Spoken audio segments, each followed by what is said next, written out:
Agradecemos a la doctora Yetsamín y continuamos con la doctora Mercedes Macías con oportunidades perdidas en vacunación.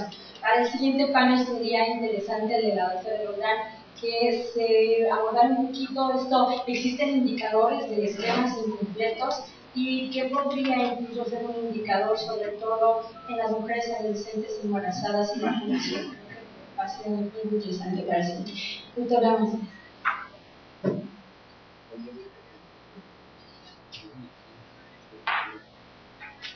Buenos días, quiero agradecer sinceramente a los organizadores que me permiten compartir y aprender de ustedes, compartir las experiencias desde un punto de vista limitado, porque pues en el hospital manejamos a los niños enfermos, pero ustedes tienen una perspectiva desde el punto de salud pública.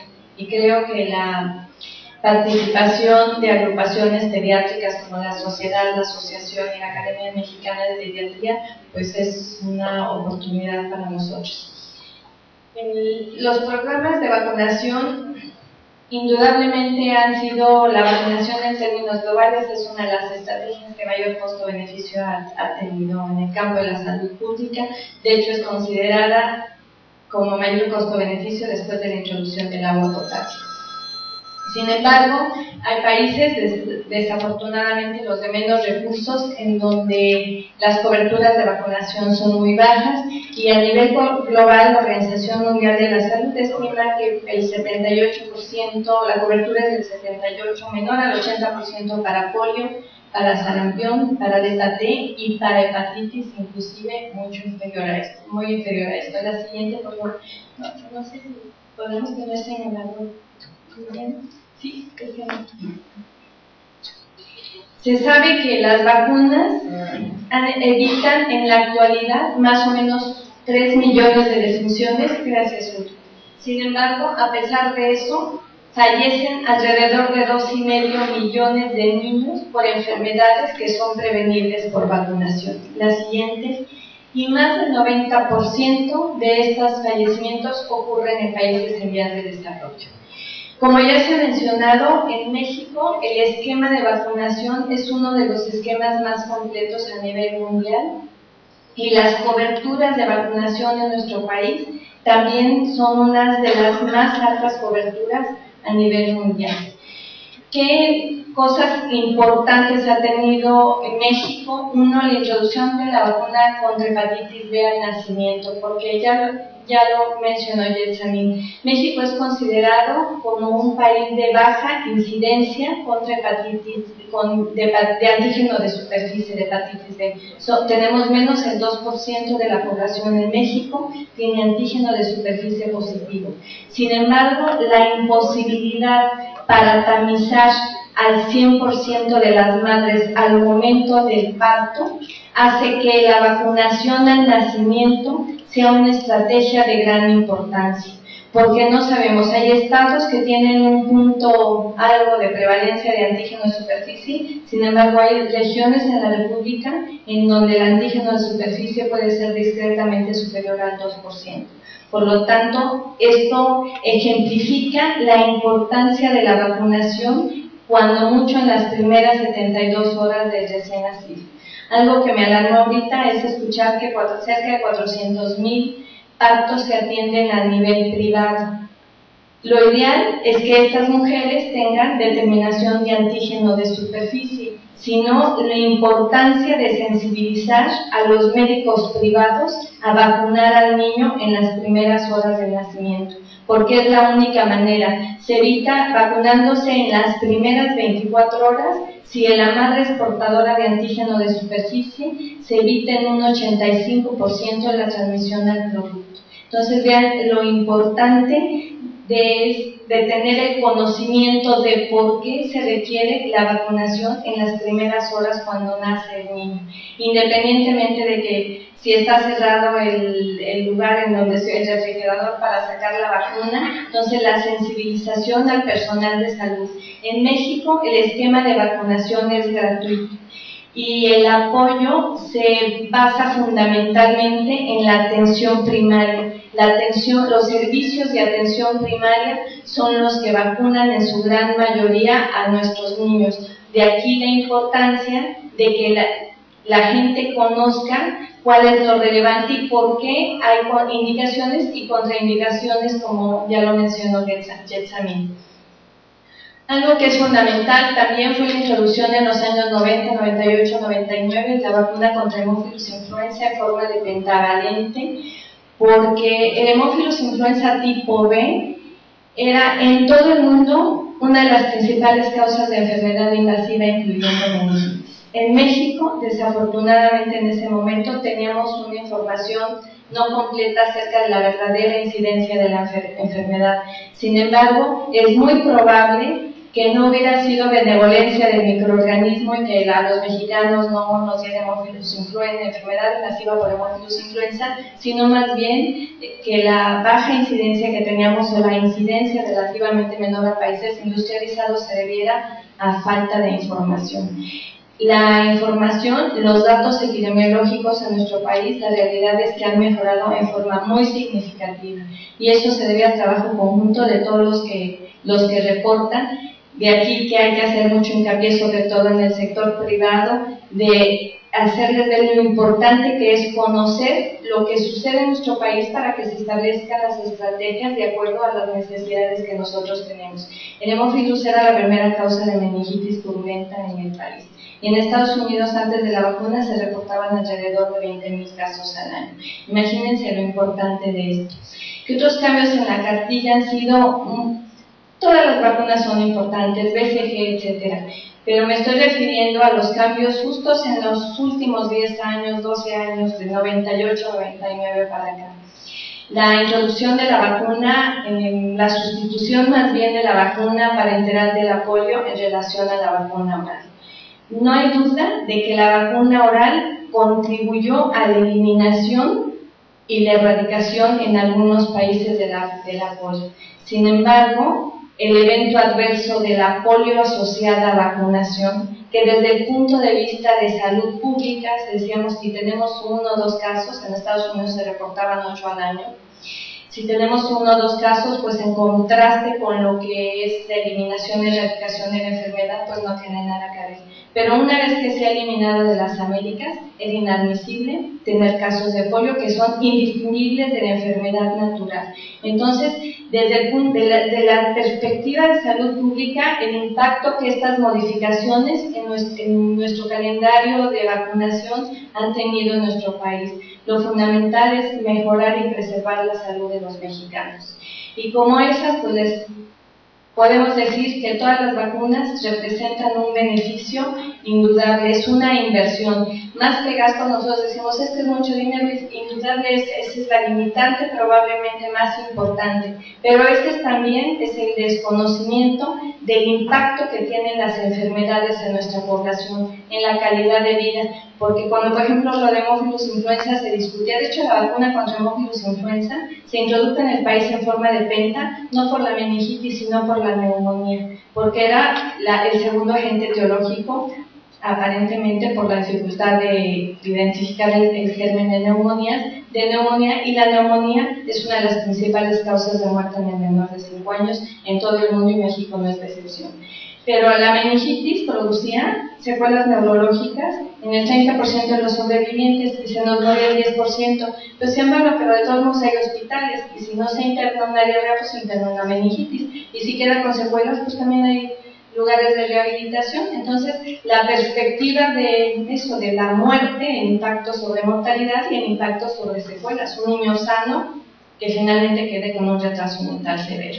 Entonces, todos estos beneficios que nos han dado las vacunas y la implementación, desde luego que tienen que ver con el factor económico, pero también tiene que ver con el conocimiento que tengan los que toman decisiones sobre el impacto que hay, no solo el económico, sino en la calidad de vida y la muerte de los mexicanos. Y obviamente, como les mencionaba, pues es de los mejores esquemas, tenemos todavía pendientes con nuestros mexicanos, como en la introducción de la vacuna de varicela, que hacen muy bien los de la medicina privada, se la puede pagar y ponerla, porque en México se mueren como 179, ustedes saben más que tienen los datos mejor que yo, pero alrededor de esos niños al año, y todos pensamos que son los niños que tienen leucemia o alguna otra inmunosupresión. Sin embargo, no. La mayoría de estos niños son niños previamente sanos. Entonces, cuando una enfermedad se puede prevenir, aunque sea considerada, entre comillas, aparentemente benigna, tiene una carga de inasistencia y finalmente hasta de complicaciones graves que llevan a la muerte a niños sanos. Y no se diga del inmunocomprometido. El niño inmunocomprometido con leucemia, cuando tiene varicela, y nadie sabemos a quién le va a dar leucemia, entonces hay que vacunarlo en etapas tempranas de la vida. Tiene un riesgo de fallecer del 10% y de complicarse del 30%, lo que implica necesariamente hospitalización y tratamiento. Y eso tiene también costos muy significativos. Por supuesto, la vacuna del papillomavirus. Y bueno, nosotros como pediatras quisiéramos que se vacunaran los pacientes con las vacunas que hay disponibles en la actualidad. Me pasa la siguiente, por favor, y que está bien documentada su eficacia. Una de las barreras más importantes en los esquemas completos de vacunación, a pesar de esas coberturas altas, y esto sucede en prácticamente todo el mundo, es las oportunidades perdidas. Es una barrera para la vacunación o para esquemas completos. Y miren, en este periodo de junio a septiembre del 2003 hicimos una encuesta a madres que fueron al instituto y que tenían niños entre 6 meses, que deberían de tener ya su esquema de 2, 4, 6, el esquema primario, y hasta 5 años. La clasificación del nivel socioeconómico por cada parte se realizó de acuerdo a la encuesta nacional de ingresos. La siguiente, por favor. Y les voy a pasar, en este tiempo ingresaron al instituto alrededor de 2.800 niños. 787 tenían entre 6 meses y 5 años, y de estos solamente 462 reunían criterios de inclusión. ¿Por qué? Porque el resto de los niños, por ser un hospital de tercer nivel, probablemente tenían una indicación para no poner o retrasar la vacunación por ser niños con alguna patología de base. Pero lo más interesante, el 2.5 de estos niños no tenían ninguna vacuna, que más o menos coincide, no es necesariamente un reflejo, pero con las coberturas superiores al 90%, que con todos los defectos que nos explicó muy bien el doctor Nakamura, se tienen para tener el dato exacto de la cobertura a nivel nacional. Pero de estos chiquitos, el 2.5 no tenía ninguna vacuna. La siguiente, por favor. Algunos niños habían recibido.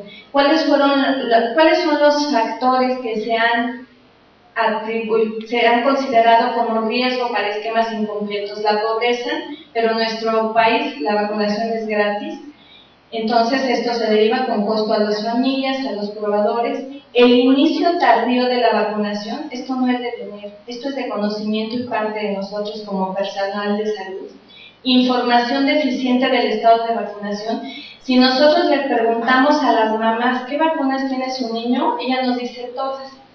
Y si le preguntamos que cuál es la de Rota o la de Penta o eso, las mamás, por lo menos las que se atienden en el hospital, que son de medio socioeconómico precario, la verdad es que no tienen mucha idea. Ven las de la cartilla, y antes reconocían muy bien a la oral porque pues era la tomada de la polio, y ahorita como que ya no saben bien si es la de Rota o la de polio, y la del bracito, la de la BCG, la del nacimiento, que así le dicen. Entonces, de ahí en fuera, la mamá no saben, la mayor, al 90% si es neumococo, si tiene hemofilus influenza tipo B. Si a veces nos cuesta a nosotros trabajo grabarnos los nombres, de las mamás menos. Ellas dicen completas porque les ponen todas de acuerdo a las indicaciones de la cartilla.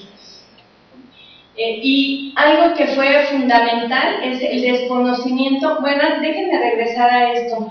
Cuando a las mamás se les pregunta, estas encuestas se han hecho en varias partes del mundo, cuál es la mejor fuente de información, y es el médico que atiende a su niño, ya es el médico general o el médico pediatra. Ese es el más confiable para la mamá de qué vacunas son las que debe de recibir su niño. Entonces depende mucho de la desinformación y de las faltas contraindicaciones. Hay pediatras que dicen no le ponga la de influenza porque tiene muchos eventos adversos. De hecho, en la pandemia, en la del 2009, el personal de salud fue uno de los más renuentes en vacunarse. Entonces, si nosotros no nos vacunamos, ¿cómo le podemos decir a las mamás de estos niños si no nos tenemos la confianza? Entonces, uno debe de tener el conocimiento para darle el beneficio al niño. Entonces, esa es una limitante importante. Y las contraindicaciones. Se nos hace muy fácil decir, pero a veces en los centros de salud o el mismo pediatra le dice, señor, ahorita tiene moquitos, mejor me lo trae cuando esté bien el niño. A lo mejor ese niño no regresa.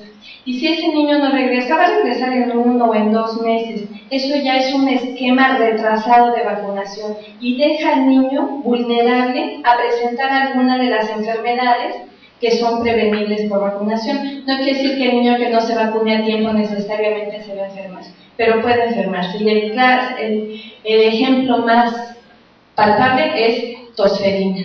La siguiente, por favor. ¿A qué se consideran oportunidades perdidas? Cuando una persona de cualquier edad es elegible para ser vacunada, asiste a una unidad médica y no recibe la vacunación. En el hospital les puedo decir que los niños van a consulta de cirugía, de lo que ustedes quieran. Y les puedo garantizar, porque esto está publicado, que el 50%, y yo creo que nos vamos muy alto, no le decimos a los niños, señora, ¿qué viene? ¿Fue de su apendicitis o de su cirugía? Quedó, bueno, una colostomía, todo sensacional, pero los médicos no le preguntamos, mire, ¿cómo están las vacunas? ¿Cómo está su esquema? Y esto está publicado, que los niños van a urgencias o los adolescentes, se les atiende su urgencia y se egresan y jamás el médico le preguntamos si el esquema, si la cartilla va al corriente. Esa es una oportunidad perdida y por lo tanto una barrera para esquemas completos. La siguiente, por favor. Y vean en este estudio, la BCG en días, que es una vacuna que tiene, nosotros encontramos de las coberturas más altas, 98, 99%. Pero ven ustedes, se la ponían desde el día 1 hasta el día 900. De 900, no recuerdo, esto fue hecho en 2003 y no recuerdo exactamente, pero en algunos de esos años hubo desabasto de vacuna. Entonces, indudablemente esa información puede estar sesgada, no sé si corresponda, pero esto ejemplifica de cómo los niños sí se vacunan en un alto porcentaje, que también hay variaciones. No todos los estados ni todos los municipios tenemos las coberturas similares. A lo mejor en una es 98, pero a lo mejor en una es 55. Entonces, vean lo importante. Pero vean, el esquema primario habitualmente tiene un esquema dado más a tiempo. Sin embargo, cuando nos vamos ya a los refuerzos, como que esos ya no son tan importantes. Y los refuerzos son fundamentales. Los refuerzos son, uno, para aquella inmunidad que va disminuyendo, darle refuerzo. Para aquel niño que no se vacunó, capturarlo en ese momento. Y para aquel niño que no respondió, a lo mejor responde con estas dosis. Algo que es terriblemente grave es que en este momento hay sarampión en varias partes del mundo. España es uno de los países que tiene sarampión. Bueno, nosotros tuvimos un brote en el 90 y acuérdense que se hacen bolsones de susceptibles. Entonces, los refuerzos son extraordinariamente importantes. Me queda muy claro que con los barridos que se hacen por la atención primaria de sarampión y rubiola, la verdad es que casi barren casa por casa y se la ponen, se deje o no se deje. Pero nosotros debemos de reforzar con el personal que está a nuestro cargo de lo importante que es los refuerzos y la vacunación y no desperdiciar oportunidades por falsas contraindicaciones, porque eso es lo más frecuente. Y no solo lo hacen los técnicos, lo hacemos los médicos. Señora, tiene diarrea, regresa mañana.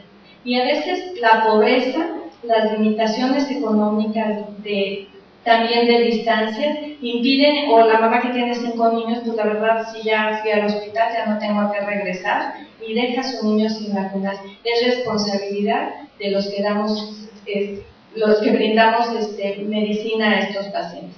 Vean ustedes, por ejemplo, la mediana de edad para sarampión, rubiola y parotiditis, bien, pero hay niños que se vacunan hasta los 35 meses con la primera dosis. Esto no es representativo de ninguna manera quiero mencionar qué es lo que pasa a nivel nacional, pero esto ejemplifica muy bien lo que pasa, por lo menos en muchas áreas de nuestro país. La siguiente, por favor. ¿Cuáles fueron los factores de riesgo en esto? Desconocer cuándo le tocaba, la mamá no sabía si le tocaba o qué le tocaba. Y fíjense, el riesgo, el que uno no le explique bien a los familiares lo importante y qué vacunas, aunque no le digamos así muy técnico, yo creo que eso es lo menos importante. Y a veces a los niños segundos o terceros, cuartos ya les ponen menos interés. Entonces la posición que ocupa el niño es un factor de riesgo, aunque no es tan elevado, porque inclusive tiene aquí, se cruza la unidad, el índice de confianza del 95%. La siguiente, pero el conocer qué vacuna o la importancia, eso es lo más importante. Y esto está muy en relación a lo que también está reportado en la literatura, desconocer la fecha de la próxima vacuna, vean los riesgos que son similares a lo que encontramos. La siguiente, por favor. El conocimiento incorrecto de cuándo le toca la siguiente vacunación, con un riesgo que esto es repetitivo, es lo que pasa en países industrializados. La siguiente, y que es lo que nos pasa a nosotros también, el desconocer próxima vacuna, qué vacuna se va a aplicar y posición que tenga usted de nosotros. Esta es mía, perdón, la siguiente, estamos creo que al revés. Y otro factor que también es importante, la edad materna, cuando las madres son jóvenes. En México, no estoy muy segura, pero me acaban de decir, en Tabasco más o menos el 20 y tantos por ciento, 20 y tantos son mujeres adolescentes. El dato que yo tenía era que más o menos la global del país es que el 30% de nuestros embarazos son en mujeres adolescentes. Entonces, con más razón, algo que es fundamental, a la mamá, como son adolescentes, por ejemplo, a la mamá a veces no le dio varicela y nos llega con varicela ella y su bebé de un mes, ¿no? Los dos. Y eso nos pasó en la pandemia de sarampión, que nos llegó un niño creo que de 3 o 4 meses y que dijimos los que nos sentíamos así fregoncísimos en sarampión porque habíamos visto todo. Dijimos, no, no es sarampión, a los niños de 4 meses no les da sarampión, porque estábamos acostumbrados que la mayoría de nuestros niños tenían anticuerpos transplacentarios, sobre todo las madres que nacieron de 57 para atrás, y en el 90 pues teníamos niños de un mes con sarampión, porque eran mujeres jóvenes que jamás habían estado ni vacunadas, o perdieron la inmunidad y no tuvieron refuerzo, o fueron fallas primarias. Y la escolaridad paterna también es un factor importante. La siguiente, por favor. El nivel de subsistencia, esto fue lo que nosotros encontramos, y esto pues obviamente nada más es un reflejo de la disparidad social, de la pobreza que existe en el país. La siguiente, lo que no fue un factor, fíjense qué interesante, el que la mamá sea muy pobre, la familia sea de muy bajos ingresos, no fue un factor que contribuyó en forma significativa a que su niño no estuviera vacunado. Eso ejemplifica el papel tan importante que tenemos nosotros los brindadores de salud para estos esquemas. Y tampoco estos factores, que si es soltera, casada, la mayoría de nuestros pacientes que vemos en el hospital, la señora se hace cargo del niño, más de un 60%. La siguiente, por favor. Estos factores ninguno. En conclusiones, podemos decir que para optimizar el tener esquemas completos de vacunación, el personal de salud juega un papel determinante en estas coberturas. Por lo tanto, lo que requerimos es informar bien, que la gente conozca bien las vacunas, lo general, pero que el personal esté bien entrenado, que tenga capacitación en forma regular, y eso consideramos que debe de contribuir en forma significativa a mejorar nuestras coberturas. Muchas gracias.